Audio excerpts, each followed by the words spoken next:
The Seattle Storm have added Pokey Chapman to their front office brain trust. We're going to talk about why. There are a lot of good reasons for it, and along with WNBA Finals and the path of the Seattle Storm ahead. Locked On Women's Basketball starts now. Ogunbowale for the win. You are Locked On Women's Basketball, your daily podcast on women's basketball.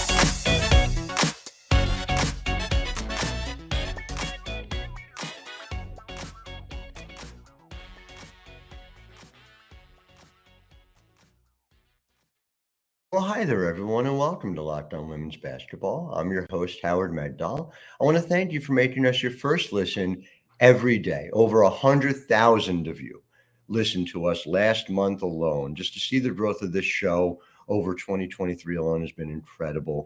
Thank you for showing up with us the way we show up for you 6 days a week. Of course, it is not just me. It is our entire team over at The Next. We had more than 1.3 million readers in September alone. I mean, the audience for women's basketball, as we knew, is there. It is growing, and over 100 reported pieces for all of you who did so. Make sure you sign up. Sign up for our free list. You'll see what we have to offer. $9 a month, $72 a year. We will, of course, be at the finals the way we've been in every WNBA market all year, providing the coverage necessary. And we are ramping up with college. So that is just around the corner, too. There is no off season. And somebody who knows that as well as anyone is Pokey Chapman. And if you'll forgive a brief bit of personal privilege here, I've had the honor of covering Pokey for a long time in Chicago, in Indiana. If you wonder why, and Pokey, forgive me for this, but I have to, why we are talking about you in another front office, I'm going to give you some reasons. Okay, and it's Courtney Vandersloot, Carolyn Swords, Shea Petty, 23rd overall, Elena Deladon, Jamira Faulkner in the 3rd round. We could do a whole separate show. Jamira would have been had she stayed healthy. Cheyenne Parker, Benijah Laney in the 2nd round. Might have heard a little bit about Benijah lately. Erica McCall in the 2nd round. Kelsey Mitchell, Tara McCallum. The list goes on and on. Pokey Chapman knows talent, and so the fact that she is not just assistant coach in Seattle, but is working in the front office comes as no surprise to me. We're going to get into a lot of that path, but Pokey, first just take me through what it means to you to be back in a position to be able to be evaluating talent and doing something that you do as well as anybody I know. First of all, I appreciate all the kind words and actually going down memory lane with some of those players. But to your question, and that's the beauty of being in Seattle. Like, we were always involved. It's just that I've stepped up a notch or two a little early on in the process. And, Talisa, our general manager, and Alicia, our president, they're also collaborative along with Noelle. So this is just really moving me up a little bit just early on into the process. And I'm excited about it because I get an opportunity to double impact. I get to evaluate them, get to try to bring them into the fold and also develop them. So I hadn't done that in a few years, and to do it with an organization that, even when I played against Seattle, you always felt like, man, this is a place you want to be, even as an opponent, because the fan base, and they're so educated in how they're front runners in so much. So I say all that to say I'm actually honored to be a part of what they're doing, but also alongside Noelle Quinn. I have a lot of history with Noelle Quinn. So we just briefly lost connection, but just right before that, you were talking about being able to coach Noelle Quinn, and take me through what that experience was like. It's interesting because we all talk about those of us that are close in proximity with Noelle, played with Noelle, been coached by her.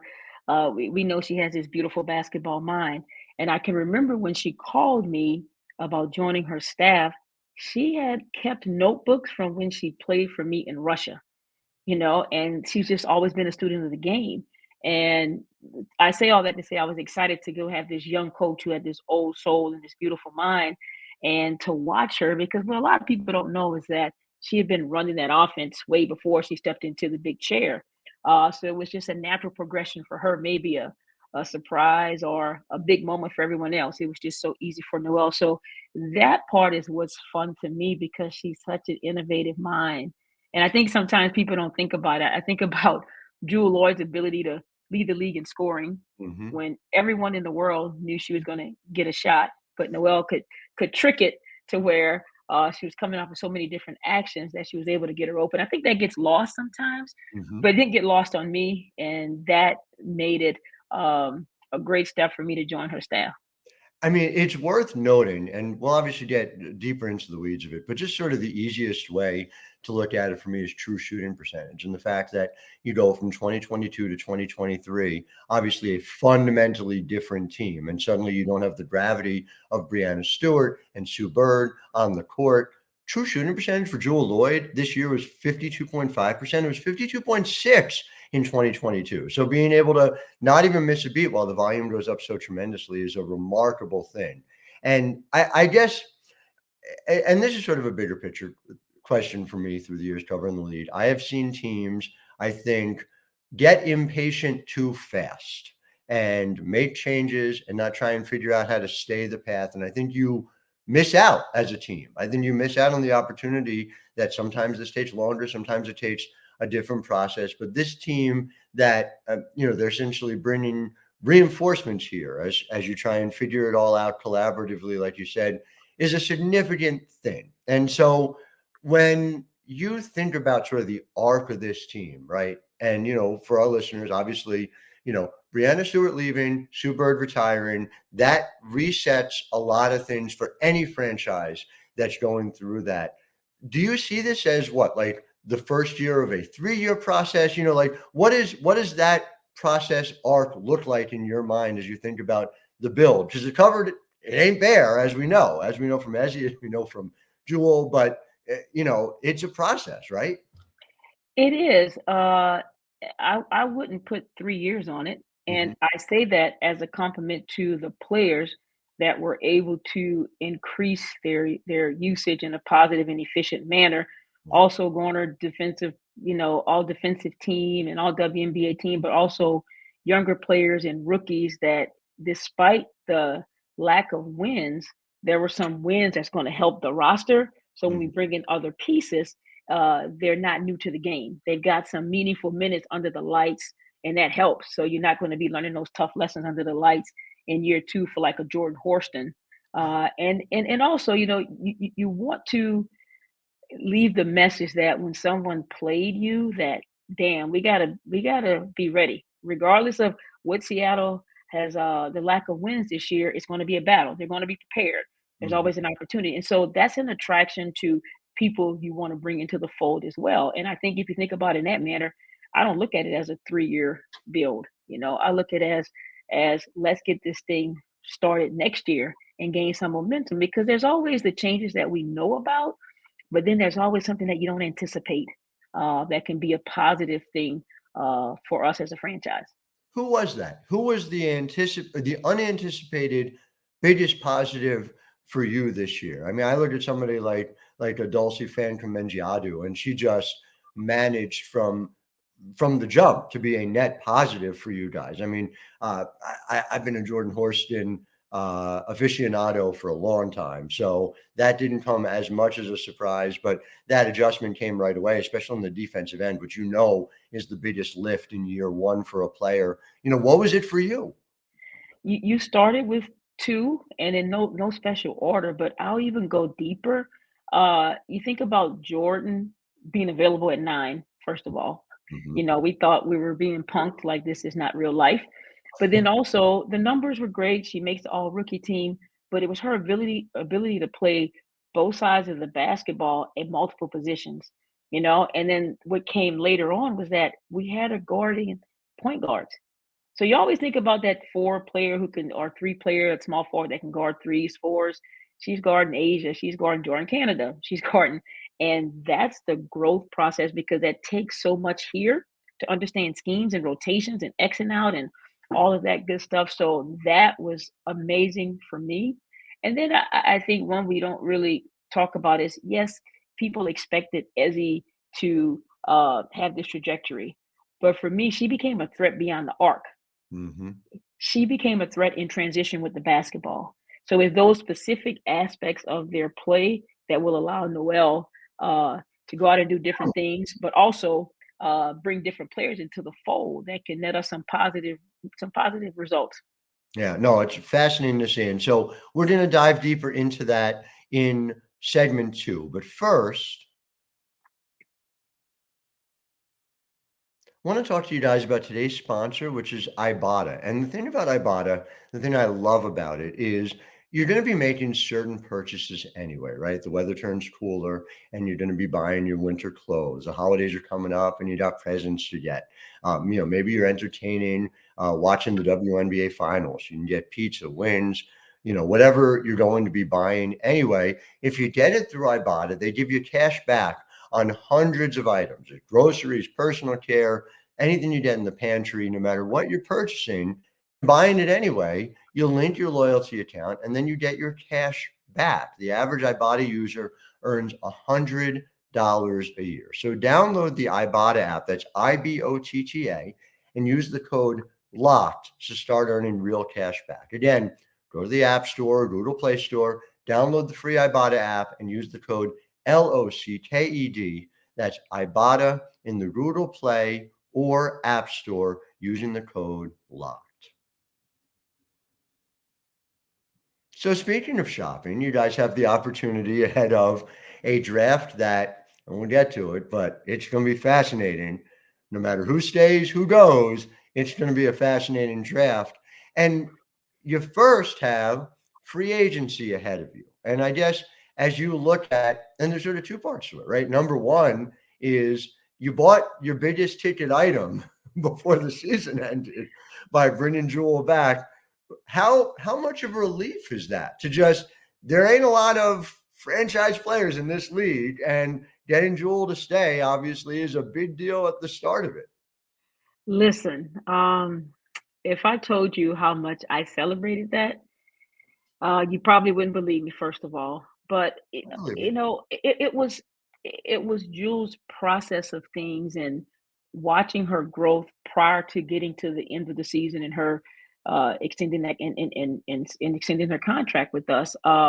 She just has this maturity about her, and I always think about, sometimes people forget Jewel has played when the superstars were sitting out, the Olympic years, and nothing ever dipped. But all that was growth for her, not just on the court, but off the court. And Seattle is like a home to her, and she can speak to the things that are important to players that, just from opportunities to, sponsorship opportunities, the fan base, so many things like that. But also, I think at the end of the day, it got down to those things, but also knowing Noelle Quinn was going to be the leadership of this team. I mean, there's just so much respect from being a teammate in the locker room, an assistant coach that ran the offense, to a head coach that understands how to rock when I have the superstars, but she can rock when I have players that are having to go through some of the tough stuff. So signing Jewel was like Merry Christmas to us. So we're excited about that one. To me, and as someone who's looking at those extensions right in the final weekend of the regular season, it was really striking in the following ways, right? Kalia Copper, Benijah Laney, Jewel Lloyd signed, three of the biggest and would have been most pursued stars in free agency. Well, Benijah Laney, we get why she signs in a place where, she is valued, where they're obviously on a trajectory, headed to the WNBA Finals as you see it. Kalia Copper was promised some changes. And so there's not a continuity there for a team that made the playoffs. This is a team in Seattle that didn't make the playoffs, and it was continuity that kept Jewel Lloyd there. And that, to me, it speaks volumes about where the franchise is and where the franchise is going to be able to do it. I think for me with Jewel, the fact that you were able to see her go from being, a second, third scorer, depending on the night, on teams that were winning, to seamlessly make that transition to be the number one is so significant, because you already know she can share the load. You already know she can share the load on a championship team. She's done it 2 times over. Now you get an opportunity to kind of build around her. And so my question for you is, when you see Jewel and what she can be, what is necessary to build around her? What are you looking to be doing to maximize what Jewell Loyd is now here in the next few years? Listen, this is going to be a boring answer. We need the bookends. We need the point, and we need the post presence, right? And that could come in different ways. So I think that's the bookends. Because of how Noel's going to play and how you can scheme defensively, you can take care of some things in the middle, right? And I think you start there, and then you're always going to have your eyes open for the best players available for what you need. Sometimes people get lost in the sauce of, oh, this best player, but I don't need that best player because I already have it. So I think it gets down to best available for what hole you're trying to plug in terms of specific needs. And to your point about Jewell, because she is a superstar, that even though she gets a volume, she doesn't take away from others. I think that becomes an attraction in free agency. She knows how to win. She knows the type of players that it takes to win. And that's going to be so helpful for us as we move forward in free agency as well. You also in the draft, and I know we talked about it up top, but this is a team that will have a draft pick. Now, do you have a superstition heading into a draft lottery? Are there, is there a rabbit's foot or something like that you operate with? No, not at all. If I did, I would have to throw it away with the way things are now with players. I don't know if they don't know if they're going to come out and NIL and, it may be the last minute, the 11th hour when you find out things. So you kind of have to put those things away and just be prepared to go in many directions. Just have it planned out. The thing that we're guaranteed is that we're going to get a quality piece. Mm-hmm. And I think that can be elevated determining what we do in free agency, so I'm just excited for that opportunity to get a quality piece that can be part of the future. To me, and again, almost no matter what happens, I guess there's no shortage of people who could opt out and go to 2025, but you're still talking about there's so much depth. To me, I see this board as a lot deeper than even the last couple of years draft wise. And you guys, whatever you get 1 through 4, you're guaranteed at 14 as well. So 2 of the top 14 players that are in this draft are coming your way. Is that, especially when you combine it with the fact that there are a lot of contracts that are already on the books here in 2024, is that as much a focus as anything else? Or in your mind, do you feel like, look, a big piece has to come out of free agency too in order to get where you need to go? I think it needs to come out of free agency first and foremost. It's difficult to just build through the draft. It takes longer, obviously. But you mentioned something like we know 4 is going to be quality. If I think you mentioned that second round pick, and sometimes it's valuable. It can be valuable to you, but it also can be valuable to someone else. And I'm glad that you start up. I think I drafted Benaja 17th. Yeah. I think it was. So I'm glad that that's the thought process. Like Dulcie was drafted 22nd. 21st, 22nd, and it's quality pieces. It's just a matter of what fits what you need, the holes that you need to fill for your particular team. So it's going to be a lot of evaluation of talent and going through some mock drafts and figuring out those pieces. But it's going to be fun because we know we're guaranteed some quality there. Listen, Sierra Burdick was a 14th overall pick. Lindsay Allen was a 14th overall pick. The year you got Benaja Laney 17th, Natasha Cloud was the 15th overall pick. I mean, there are years where, and it really varies so much by year, where the talent pool has these opportunities. And this just reads to me like one of them. And I just related to that. Your draft board, especially you guys have a 3rd round pick too. We talked about you've had success in the 3rd round. How deep does your board run? Because there's so many contingency plans you got to make right now. This got to be the craziest draft that I can remember when you talk about the combination of depth and that added COVID year option that comes into play. Yeah, 3rd becomes tricky because there's so many pieces.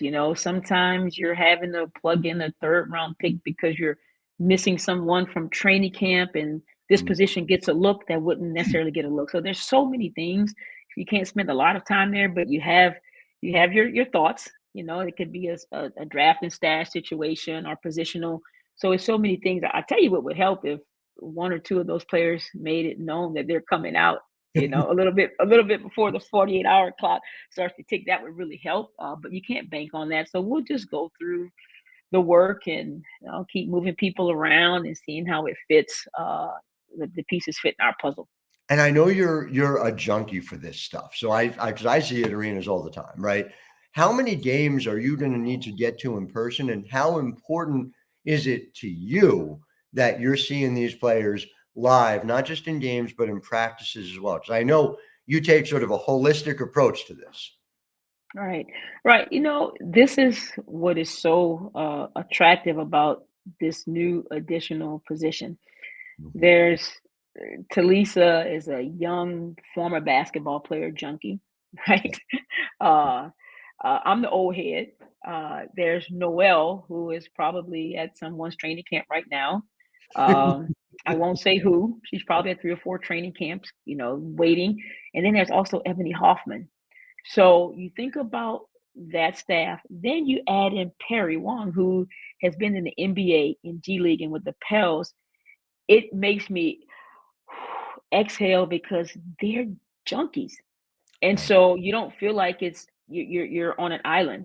It's not just Talisa, it's not just Talisa and Pokey. It's all. And because they've all been together so long, they understand what success looks like and what's going to be successful in this league. It is a tremendous help and load.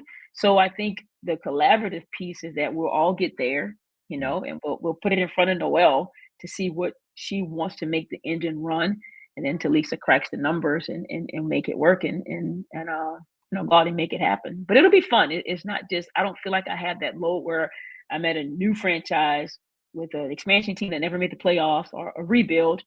Mhm. That's gone. So immediate relief for me with that particular thing in play. And the last part of that, and we'll get into segment 3 about the WNBA Finals, but just you talked about a collaborative. You talked about the number of talented minds there are in this front office. You and I have been around long enough to know this was a league where until very recently you had to do it all, where you were asked to do so much at the same time. What is just that level of growth in the league doing for the process for front offices that we're just seeing now? We're seeing more and more opportunities, which matters in and of itself and could be a whole other podcast, quite frankly, that we're seeing more and more Black women in position of Mhm. leadership. And that could be a podcast all by itself. But on top of that, the fact that this is something that is done, frankly, the way it's been done in the men's league for decades. And how much does that change the lift for you? Listen, it's everything because it doesn't stop once the season starts or free agency is over. Right. There's Europe, there's collegiate moves, there's talking to coaches, there's talking to agents, there's talking to the reps that work with certain agents. It actually becomes more during the season. And people think that, oh, free agency is over. But free agency doesn't stop once the season starts because there's going to be a player that's not happy here, and the agent's going to call.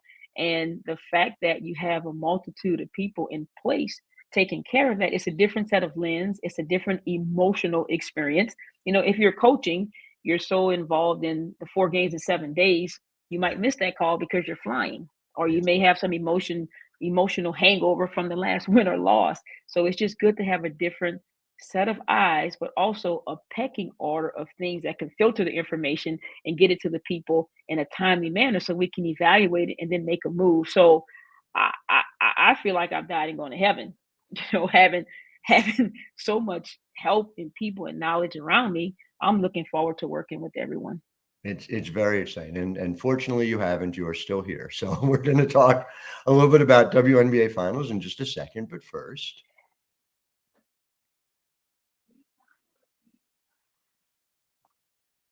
so when I think about the WNBA Finals, and specifically when you think about the WNBA Finals, we're talking about a different kind of set of standard bearers. And I just, I think you're always looking for how do you build to get to the level of the teams that are there at the top right now. And I remember having conversations with you about this in the mid 2010s, where how do you get to Minnesota? How do you get to where LA is at that time?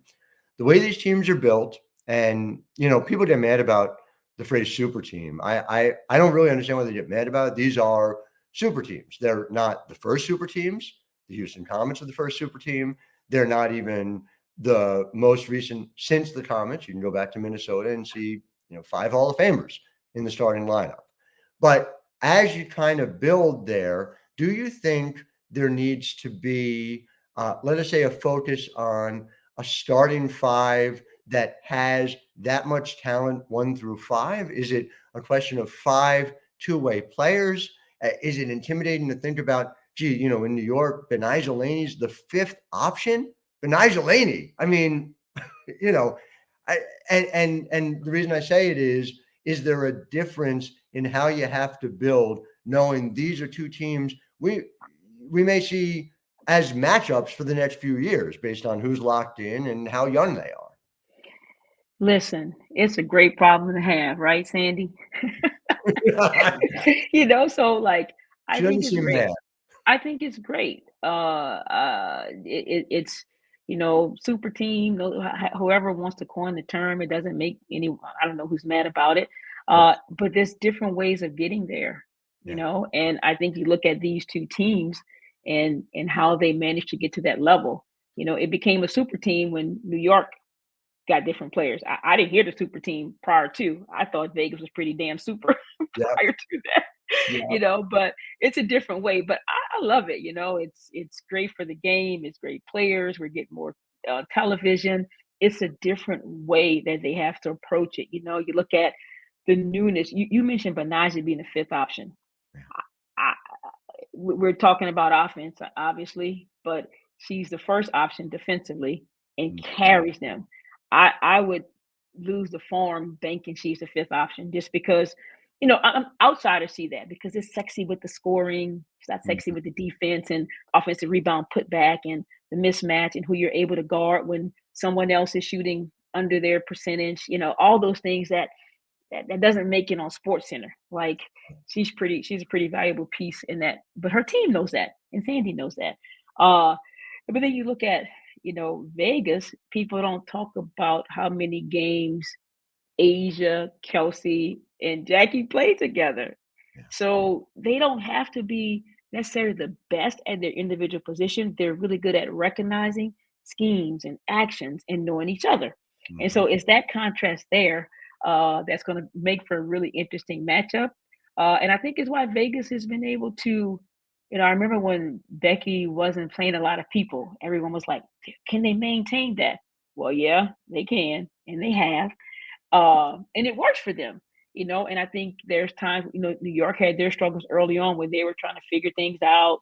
And we weren't saying super team anymore, but it's a difference, and so I think that's what's so unique about this matchup. It's going to be fun for everyone to tune in. The MVPs, the All-Stars, the #1 draft pick. So it's exciting times for our game. So I hope it goes to 5 games and triple overtime every game. That would be fine by me, even though it's an extra trip out to Vegas for me. I would happily sign up for it. I mean, listen, even Alicia Clark coming off the bench for the Aces. I mean, it's an absurd embarrassment of riches for both of these teams. And yes, I wrote about Benijah the other day. They don't make it there without Stewie. They don't make it there without JJ. They also don't make it there without Benijah Laney. And she saw it first. She bought in 2021 in a way that sort of set the tone for everything that's come after. So it's been she did, and a Vivian Stringer player once again. Exactly. Tough, longevity, dirt work, blue collar. And she's improved every aspect of her game. Corner threes get you paid. That's what Noelle would always say. And it's like, I'm shocked when Benijah misses a corner 3. Yeah. But look, they're a great team. I'm looking forward to watching the matchup. I just wish I didn't have to wait until Sunday. I agree with that too. I agree with that as well. It is going to be fascinating. And again, Pokey Chapman, it is delightful to chat with you. Always very excited to see what's ahead. in Seattle, and it won't be too long before we're talking about your team back in the finals again. So I appreciate your time. To our listeners, thank you as always for making us part of your day. Again, over 100,000 of you showing up in September. I can't tell you what that means to all of us, and we will keep at it. We will be back with you tomorrow, all week, live from every arena, whether it's Vegas, whether it's Barclays Center in Brooklyn. And then obviously we are well on our way to college season, just a couple weeks away. Pokey, I'll be seeing you at those arenas too. Until then, I am Howard Megdal, wishing all of you a wonderful Tuesday. Ogunbowale for the win. You are Locked On Women's Basketball, your daily podcast on women's basketball.